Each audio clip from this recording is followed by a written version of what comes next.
Après 26 ans de vie commune et 5 enfants, India Hicks et David Flintwood se sont mariés. Des noces célébrées le 10 septembre 2021 dans le village de Brictuel Baldwin, dans le sud-ouest de l'Angleterre, dont est originaire la mariée. Si plusieurs célébrités figuraient parmi les convives, le prince Charles, parrain d'India Hicks, n'était en revanche pas de la partie. Ex-mannequin, auteur, designer et entrepreneur, India Hicks est notamment connue pour avoir été l'une des demoiselles d'honneur de Diana lors de son mariage avec Charles en 1981. Sa propre mère, Lady Pamela Hicks, la plus jeune fille du premier comte Mountbatten, avait elle-même joué les demoiselles d'honneur lors du mariage de la reine Elisabeth II. À 54 ans, voilà qu'India Hicks a à son tour enfilé une robe blanche pour se marier avec l'homme de sa vie. Avec ses propres mots, la Britannique a raconté ses noces dans les pages du British Vogue, photos des festivités à l'appui. India Hicks et David Flintwood ont décidé de se marier afin de célébrer un événement rassurant après de longs mois de crise sanitaire.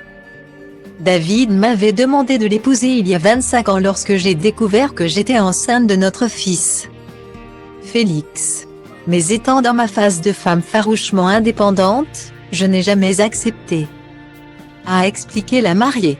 Si le couple vit sur une petite île des Bahamas en famille depuis 20 ans, il a choisi un tout autre cadre pour son mariage. Nous avons décidé que notre mariage devrait, au contraire, être très conventionnel.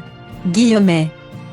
C'est vêtu d'une élégante robe de mariée inspirée de Grace Kelly, signée Emilia Wickstea, qu'India Hicks a fait son apparition. Les 5 enfants du couple, Félix, Amaury, Conrad, Domino et Wesley, ont chacun occupé un rôle central lors des festivités.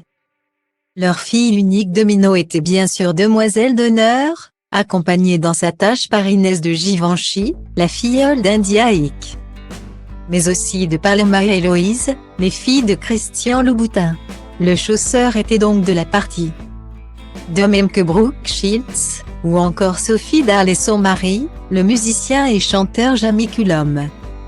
Toujours de façon peu conventionnelle, le dîner de fête s'est tenu la veille des noces, pour s'assurer que tout le monde serait détendu à l'église le lendemain.